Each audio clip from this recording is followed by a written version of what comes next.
Hi guys, welcome to Carpool Book Review. I'm Chris from Viva Books, and with me today I'm very, very lucky to have award-winning author of not one, not two, rhubarb, but 3 books, Craig Silvey. Hello Craig, welcome. Chris, my pleasure. Great to have you here. Looking forward to it. My favourite book ever. That is high praise. That is my favourite book ever. I love this so much. Oh mate, thank you. I don't read many books 2 or 3 times. I think I've read that 3 times, but this is sensational. Thanks mate. I've read it twice. Oh wow, yeah right. Really good. So Craig's with us today and he's going to talk about his brand new book, Honeybee, and there's a lot to talk about in Honeybee, I feel. There is. So another coming of age story. Yeah, that's right. Yeah. I guess it would be how you would encompass the story. Principally it is, Yeah. Right, well Honeybee is about a young trans teenager called Sam Watson, and we meet Sam for the first time late one night when she steps onto a quiet traffic bridge, climbs over the rail and looks down at the road below and has the intention of ending her life. And but at the other end of the bridge there's an old man. His name is Vic. And he's smoking his last cigarette and he's there to end his own struggle. But the two of them see each other across the void. And it changes their fates. They meet each other and connect, and Honeybee is about the relationship that blooms between the two of them and the efforts that they make to repair each other and to get to know each other. So after a very grim and bleak beginning, it's ultimately a really very hopeful, optimistic, life-affirming story about it is definitely what support really means and what love and community and understanding can give us. Yes.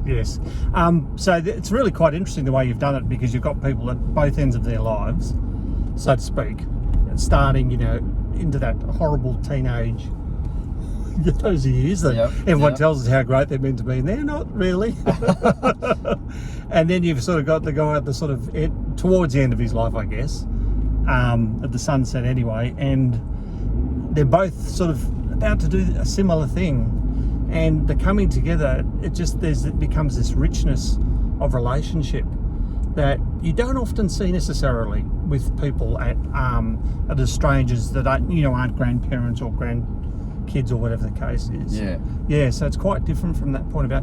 So what brought you to that? How did you get to that story at the start, particularly at the start? You're right. It was something about the contrasting characters that made me feel as though I had a novel. Right. That felt substantive enough to base a story on that relationship. But where Honeybee came from, essentially, the genesis of the story actually stems from a real event. A few years ago now, my brother was picking up his partner from the airport and driving her back to Fremantle. And as they crossed the Canning Highway overpass, through the corner of his eyes, he saw a young person standing on the wrong side of the railing, and they were precariously poised. And out of concern, he pulled over immediately, called the police, while his partner, my sister-in-law, whose name is Sam, she got out. That answers another question. So she got out and approached this young person just to distract them, really, until help arrived. So he called the police, got off the phone, and then he contacted me, and I was at home and I was working, and I felt immediately concerned and worried and heartbroken. And he continued to give me updates.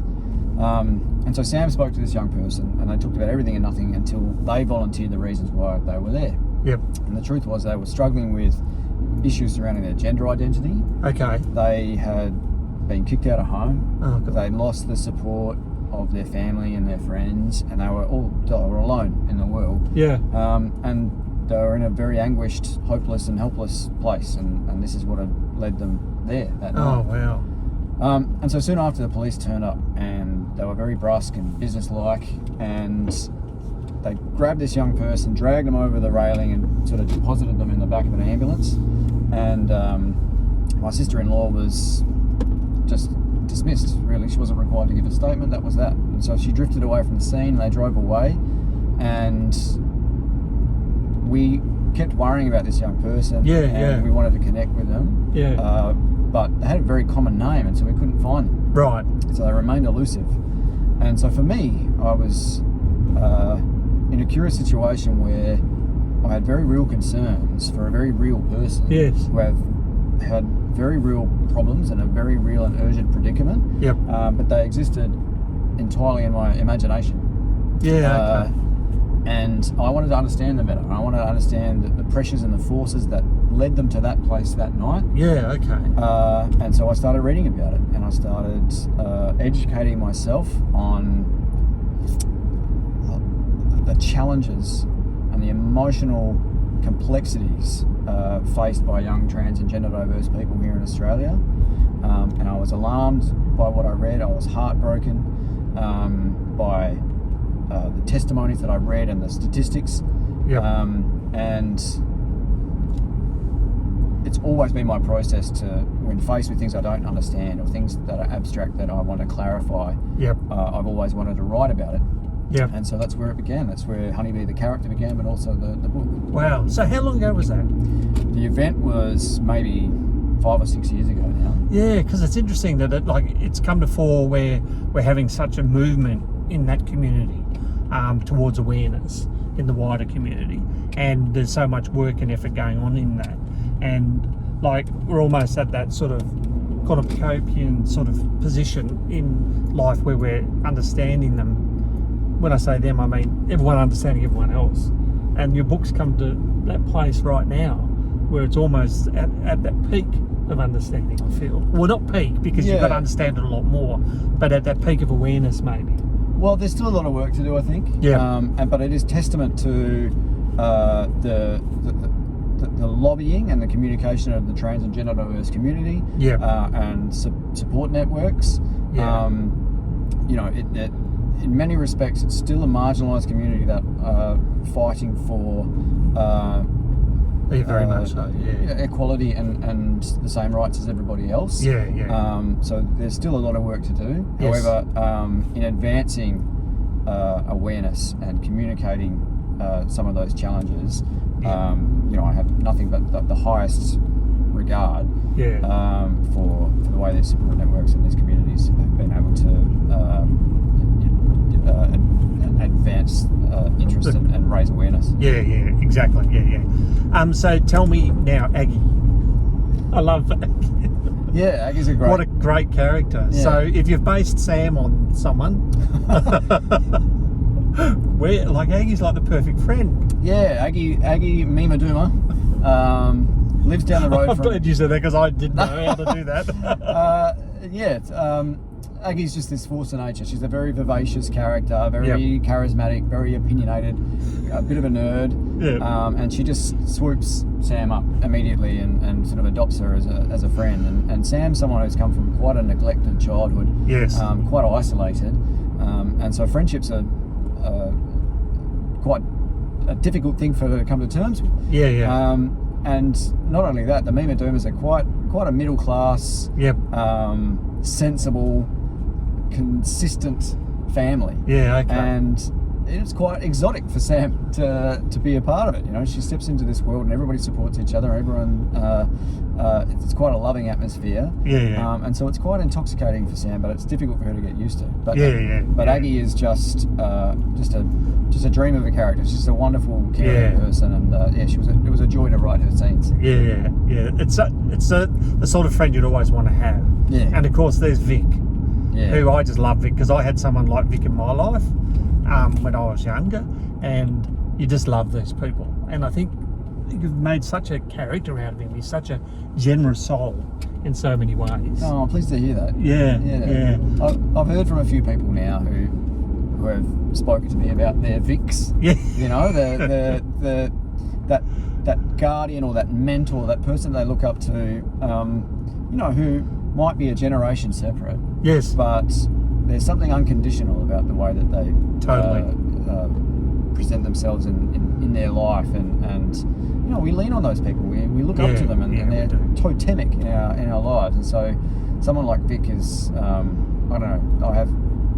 he's a character of great integrity. Yeah. And he sees the world with a moral lens that's almost codified in his behaviour. Yes. Yes. He lives through that. He lives through that code, and there's something very admirable about that, I think.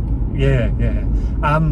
Yeah, because actually I think that's what you do that I love so much about your writing, is that you somehow encompass our childhoods and our world and our community in such a way that you don't have to describe it, it gets shown to us. Well, that's nice to hear. Yeah, really for me, that's why, I mean, I love your books, because that's what you do.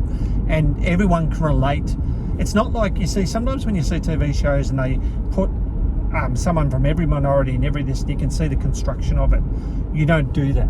You do it with the warmth of the personality of the people, whether you're aware of it or not. I don't know. It is like that. But something I'm really curious about is that you spent how long writing Honeybee? Probably be 2.5 years. Yeah, okay. All told. Yeah. And somewhere you said recently, I read that you didn't care how long between your novels. You weren't there to rush and get so many words done a day. You were there to enjoy the process and write. Well, I don't know, sometimes if you get a sentence out after 10 hours, maybe you're not enjoying the process. Yeah, it's not enjoyable.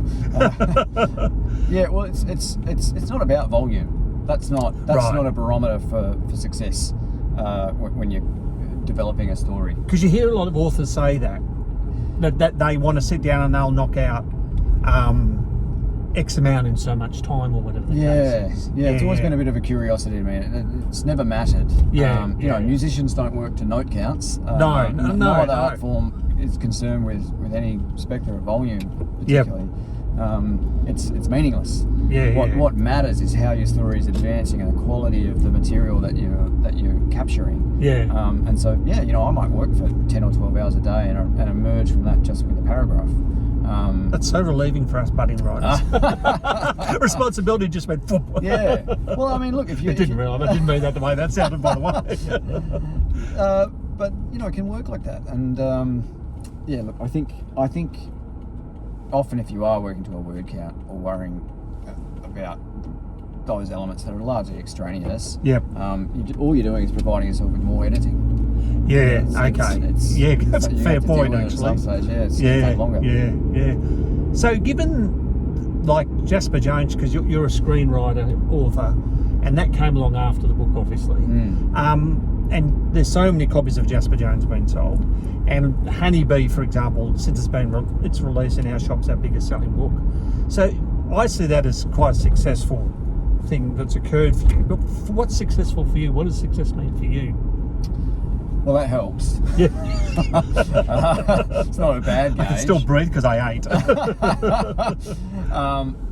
Look, it's not about the number of copies sold, I don't think. For me, it's about the merit and the meaning, the substance of what readers are taking away from the experience of reading one of my novels. Yep. You know, what you want as a novelist ultimately is for your stories to endure and for them to matter. And if somebody does me the great privilege of lending their time to a story that I've written, then you know, I hope to reward that with a story that challenges and moves and means something to them. You know? I love that. That's really cool. It's not a question of how many are sold, although that is you know, that certainly helps with the longevity of my career. Of course. There's something very, very unique and remarkable and special about that exchange between a writer and a reader. You know, two strangers that meet via a constellation of letters, and who sculpt something together. A writer gives a reader a blueprint, but a reader builds a book. You know, they lend it the authority of their imagination and they make it their own. And so for me, the best I can hope for is that exchange has meaning and has some depth. So that's what I work towards. Fantastic. It's such a good ethic. It's such a good way of approaching it. And I like how you're saying that we're coming together to read. It's not just all silver service on a platter. It's got to be a bringing together of minds. Often you'll get out of a book what you put in, and there are different degrees of sophistication in terms of how readers approach books. You know, it's always fascinating to me to see how varied the interpretations of any given novel can be. It's sometimes the most frustrating part of my job, but always rewarding. Just to see how different those those imaginings are. It's Yeah, fascinating. yeah. Wow, that's great. So, ladies and gentlemen, that's Craig Silvey and that's Honeybee, and it's currently out and selling like hotcakes at the moment. It's good to know. Thank you. And thanks, Craig, for your time today. It's been really, really good. Appreciate it, Chris. Really enjoyed it. I hope you enjoyed being driven around Busselton. Mate, anytime. No, appreciate the time, and good luck with this one and the next one. Thanks so much. Yeah, excellent. Thanks, Craig.